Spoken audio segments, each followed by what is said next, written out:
Voilà, chers internautes, Tindika Télévision, vous avez la déjà en direct. Vous avez une vidéo spéciale de Congo Central. Vous avez événement after Kasangulu. Après sortie à Makassi à CG Augustin Kabouya na Kasangulu.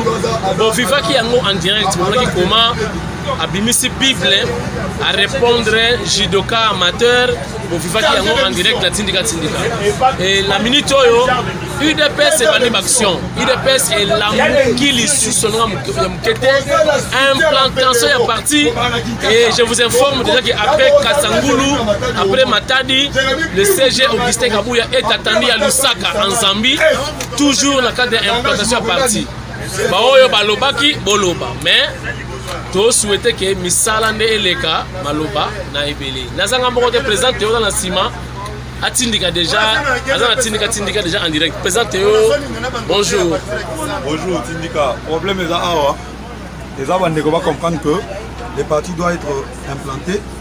C'est toujours dans ce cadre que le secrétaire général UDPS a initié un déplacement aux Ebélé Awa pour votre information. Nakati déjà à bus. Nous avons un secrétaire national en charge de l'organisation national Désiré Burianzi. C'est pour vous dire que c'est sérieux. Et Balobaki Mingi, IDPS, Zolala, IDPS, voilà, Bisopé Torovaï Kolandakaka, chaque chose a son temps. Maintenant là, c'est le moment où l'IDPS devra commencer son boulot.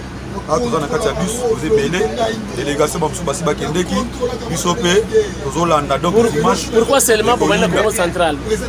Voilà, vous devez savoir d'abord que le premier secrétaire général de l'UDPS est du Congo central. Et l'autre point, c'est aussi la situation géographique du Congo central, les Aptemneni et à Kinshasa. Donc, le Congo central, après le Congo central, on ira ailleurs. Même Boyeba, que fief, il y a UDPS. Et ils ont rappelé Congo central. Étant donné que ceux qui votent même dans l'élection, n'engagent les caca, beaucoup de que ils sont eu de peste pour battre mingi na niveau de Congo central. Voilà, Tobandi Kuna après Congo central, bisiki les beleti na malusaka kuto ezali. On ira partout. Ils n'ont pas besoin d'avoir poto. On a presque une beauté. Besoin d'avoir poto pour la biso to roya kuna. Juste là pour l'implantation la partie. Et voilà, merci. Voilà donc, on va paraphraser, présenter Congo central est significatif parce que le premier président, il y a la République démocratique du Congo, a zappé, il y a Congo central, et voilà, il y a un secrétaire général Augustin Kabouya Lobby. Date, il y a l'IWA, il y a le président Kassavou, il faut célébrer, commémorer, il y a le président Moussou donc Lumumba, Musée, Lumumba, le premier ministre, mais pour fêter l'anniversaire et la disparition, pourquoi pas, il y a le premier président. Information, on est comme métier, pas il y a Rose Kassavoubou, on s'est dit parmi, il y a le président Kassavoubou, Bazar la Sikoyo, le président Fachi, ça a quelque chose, va sentir œuvre, tu peux comme accord, jour, il y a disparition, il y a le président Kassavoubou. Mais information d'aller bouer, Prince topé goudron, topé chaussée à Bokassa. Après quelques temps, chef de l'État qui a inauguré chaussée Wana, même pas un mois, chaussée baby. Qu'est-ce qui s'est passé? Est-ce que sabotage? Est-ce que Bafiti va continuer à Kati? Balingi Fati a réussi mais pour votre information, ndeko nabiso Amisi a su courage à lobby Babengana nous numéro 1 à OVD a expliqué qu'est-ce qui s'est passé là on va charger il y a infrastructure par conseiller chef de l'État qui va expliquer sans plus tarder bota là bas propos ya ndeko Amisi au à lobby na micro ya Tindika regardez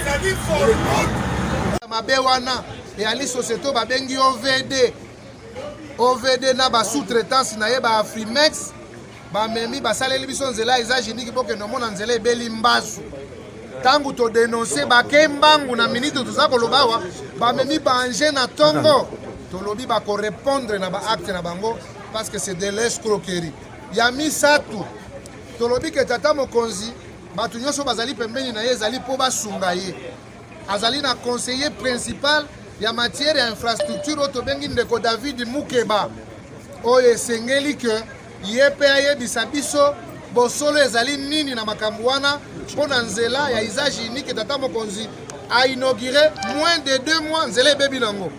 Donc totangi bango mpe na kati ya misala oyo ya 100 jours tata mokonzi atiaki coordination ezali oyo d'abord ebandaki na mwana mboka Vital Kamerhe azali directeur ya cabinet na ye, kasi na suka nango toali na selile oyo ya coordination ezali na ndeko Kamerhe oyo aleki na ye na ndeko Kazadi.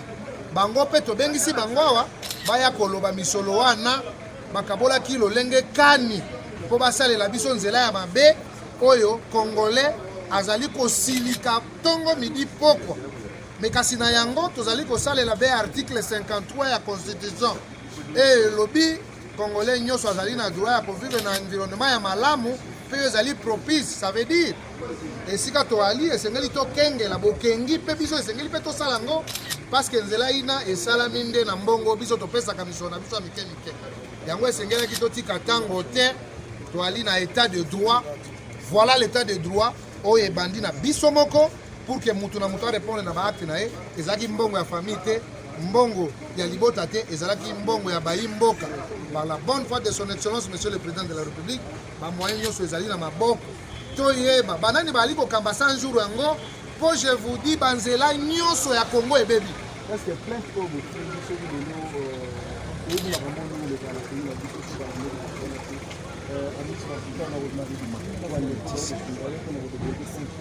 nakobima ridicule ata soki moke te parce que nalekisaki bolenge na ngai pembeni ya Tshisekedi po ayebi alakisaki biso ba anti-valeur toyekoli ba valeur na ndenge nini tokoki kodefendre yango nde omonaki ke ata mura akokaki kotia monduki la police akokaki kobeta lacrymogène na lolenge nyonso soki tolobi tokomarche tomarchaki tokendaki epai ya ndeko Kabila topesaka ye mokanda na 2016 toyebisi eke ekoki ebele bakokoka yango te tosalaki yango te parce que tolingaka bomoi te tolingaka Congo mpe tolingaka bacongolais ndenge ezali demande ya père fondateur oyo azali incarnation na biso ya biso kati na ye alakisaki biso nous devons aimer le Congo et les Congolais yango nde biso tosali donc ngana kozala na soni te kasi soki balandeli makambo oyo te bino moko bomoni tozali na la cour esika toye kotika plainte na biso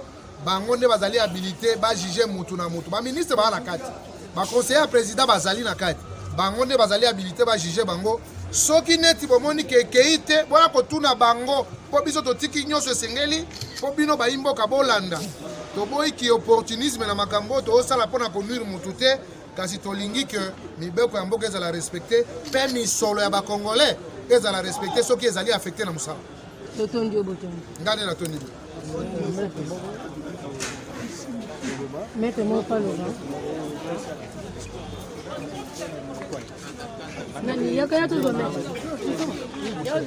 ça va?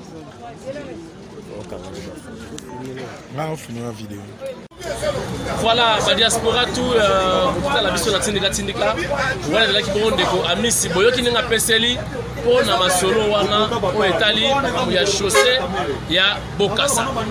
Biso tokei sikoyo Congo Central botalaka nano ambiance ndenge eza korenie awa na kati ya bus ya UDPS oyo ezali ambiance ozomona bacombattant bakonzi bacadre banekongo bazali awa balandi CG Augustin Kabuya mpona événement monene oyo ezali inauguration ya permanence ya sika esalami na Congo Central oyo etikala ekozala nanu te o Kabuya osala rien o Kabuya eza kolala makambo yango ebandi eza te ndenge présidente yo alobi ono alanda bangungu ya batu ne asala te.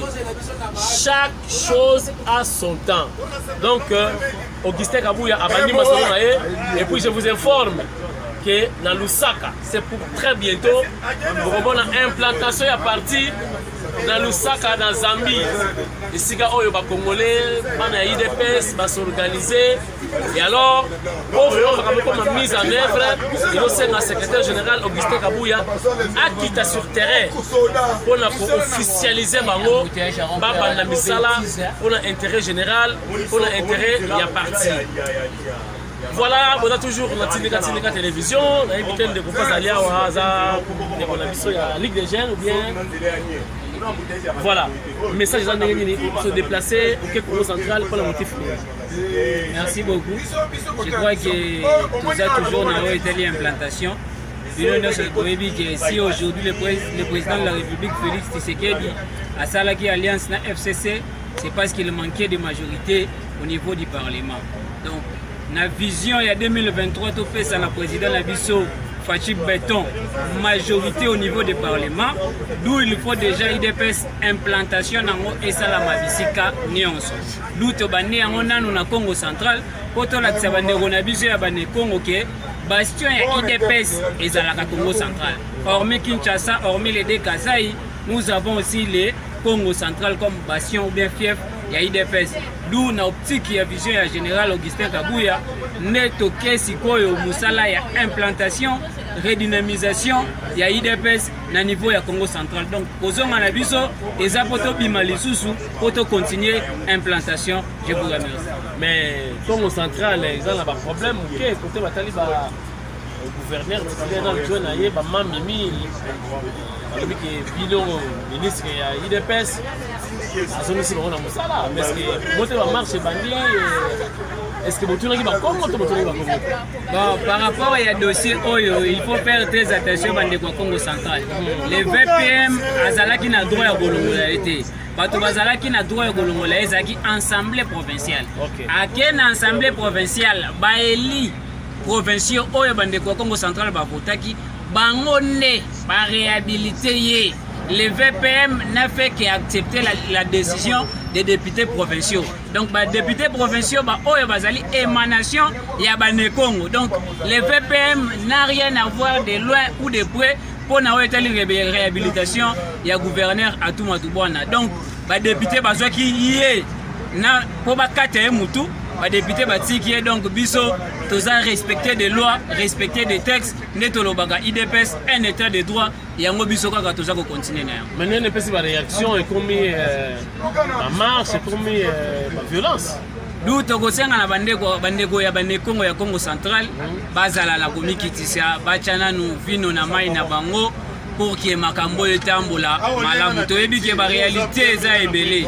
D'où Ekosenga Kalaming était le chef de l'État avec sa vision. Il y a Kocha Kimia na Congo, Kalaming était la décision à malamu et Kozouama. Parce que Congo central, et sa bastion la vision de Rolingate, Totika Yango na trouble. Balanda makelele bande komisu soute, Oyo Bajira Kakala, Bakoka Koutelo côté. Mais avec la nouvelle vision de Félix Tshisekedi Béton, makambo malamu ekosala mabasa la kimia kokoma na biso pe kuna tokopesa mot d'ordre oyo ekouta na monoko général Augustin Kabuya po kimia ekota na kati ya toyoki rumeur ke bakoti IDPS bakota kana vitesse ndenge wana banani bakoti IDPS pona kokota IDPS faut signer fiche d'adhésion toyebaka procédure okota parti politique IDPS c'est un parti les mieux structurés donc pona kokota IDPS il faut signer une fiche d'adhésion il faut aller la carte des membres il faut aller en ordre de cotisation donc ce qu'on remplir l'élément wana ce qui ba biso fiche ya Atuma Tubwana comme étant membre de l'IDPS bien signé na carte na ye wana tokoyeba ndeni ya répondre bango lokola to lobaka na ba spéculation te biso toza bato état de droit et puis les droits c'est les faits lokola ba fait eza établi te que aza na fiche na ye débat wana moyen to côté yango ezali. Merci beaucoup cher internaute Bolandi ba réalité yango wana tukuna tokota mingi te na continuer na bino mosala boyebisinga ke bande kotele ya FCC balocha makelele bazolo mabe ba bruit wana c'est parce que ba se retrouver dans le gouvernement bota la bien baocha makelele o bazala ba fonction te o baocha makelele te o mona ke o baza ba ministre sur la réhabilité bango ba travailler bango baza pepele mais o baza ko sala te de baocha makelele so baocha makelele pourquoi comme qui va saboter, soit bakotisa bango na gouvernement bazela 5 ans parce que déjà là une année il y a Fachi 4 ans etikali bazela soki nous sommes dans la parce que déjà nous avons par rapport à œuvre ya Fachi des mandats ya PPL ezali kuya pas à la patience basalaki mendeko ya bango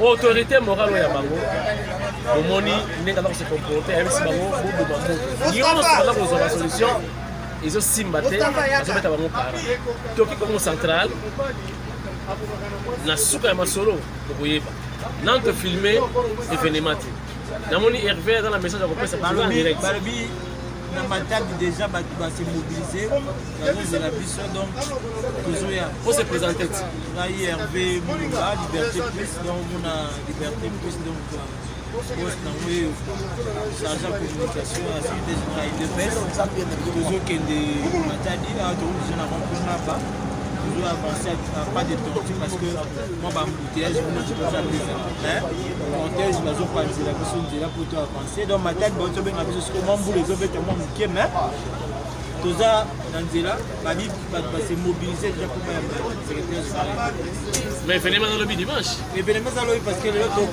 moi Boutou permis lobby entre 13h le matin pour tout ça l'événement et puis toujours ma saison l'inauguration, ils allaient l'événement. Ils allaient, en fait, l'inauguration, il y a bâtiment, il y a fédération, il y a Matadi. C'est tout ce qu'on inaugure. Tout le monde a bonne volonté. Après, si l'UDPS, c'est Matadi. C'est quoi ça, la secondaire à 2 personnes? La Romoni CG, on va salir déplacement pour à 4 ribons à inaugurer. Mais avant ça, on dit qu'il y a une délégation pour récupérer parce que c'est déjà le bail que. Très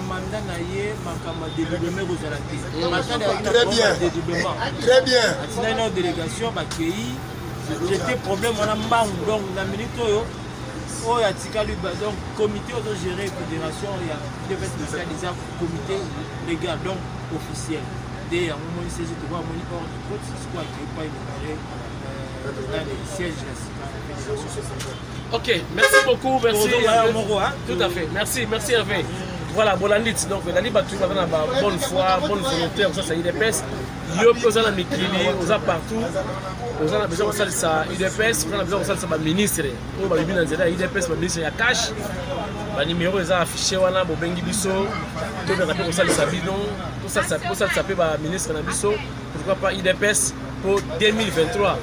Ils ont la PPL à métolo, Fachi, Aleka, Souabala, sans difficulté. Merci pour la première étape. Deuxième étape, les alliés. Voilà. À tout à l'heure. Ciao.